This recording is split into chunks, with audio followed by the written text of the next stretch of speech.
constituants des départs moteurs, partie numéro 2. Dans cette partie, nous aborderons les appareils de protection des installations. Premier défaut dont il faudra protéger les installations, ce sont donc les courts-circuits. Un court-circuit est l'apparition d'une jonction de deux points à des potentiels différents.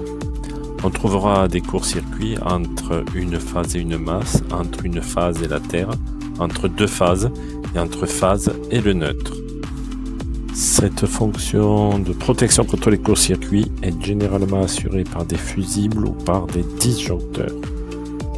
Deux types de formes de fusibles. On trouvera donc les cartouches cylindriques avec les cartouches en porcelaine et en verre. Et deuxième type de cartouches, les cartouches à couteau avec également un corps en porcelaine. Les cartouches fusibles peuvent être équipées d'un percuteur. Il s'agit d'un petit pointeau qui sortira de son logement à l'apparition d'un défaut du fusible. Ce pointeau actionnera un mécanisme générant le déclenchement de la partie de commande.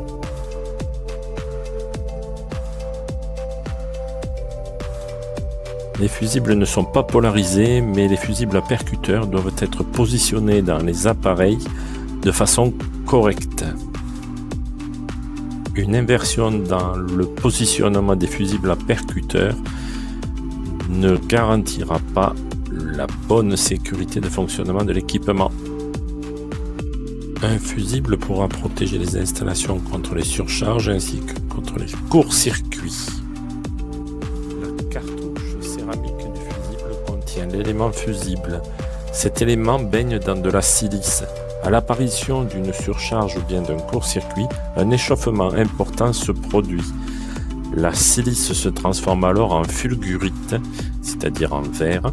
La coupure est alors réalisée de façon sûre et efficace.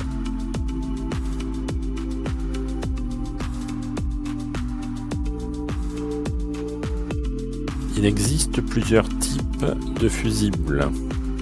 Premier type présenté, le fusible GG, dit à usage général. C'est une cartouche qui sera avec un marquage noir.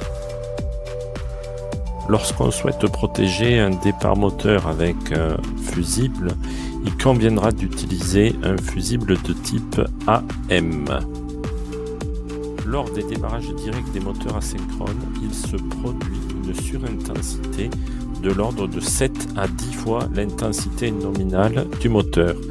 Si nous ne prenons pas cela en compte, le moteur ne pourra pas démarrer. Les fusibles AM, accompagnement moteur, laissent passer cette surintensité. Ils sont légèrement temporisés. Leur marquage de cartouche sera en vert. Autre type de fusible rencontré dans le domaine industriel, les fusibles ultra rapides. Ce sont des fusibles qui seront utilisés pour la protection des équipements avec des semi-conducteurs, comme les variateurs de vitesse, les onduleurs ou les démarreurs progressifs. Dernier fusible étudié, le fusible AD, accompagnement disjoncteur, utilisé uniquement dans les circuits de distribution de l'énergie. Sur cette courbe de fusion des fusibles, si nous prenons un courant de 500 ampères, le premier fusible à déclencher sera le fusible GR en 0,1 seconde. On voit ensuite que le fusible GG déclenchera en 2 secondes et le fusible AM, lui, aura une durée de fusion de 20 secondes. Pour choisir un fusible, nous devons donc sélectionner la forme du fusible, cartouche cylindrique ou cartouche couteau, ainsi que sa taille ou sa dimension. Les cartouches cylindriques seront référencées en fonction de leur longueur et de leur diamètre. Les cartouches couteau auront des tailles en fonction des différents paramètres de largeur ou longueur de la cartouche. Autre paramètre important à prendre en compte, nous devrons regarder le calibre en courant et le calibre en tension. contre toutes les idées reçues, le fusible est un excellent élément de protection.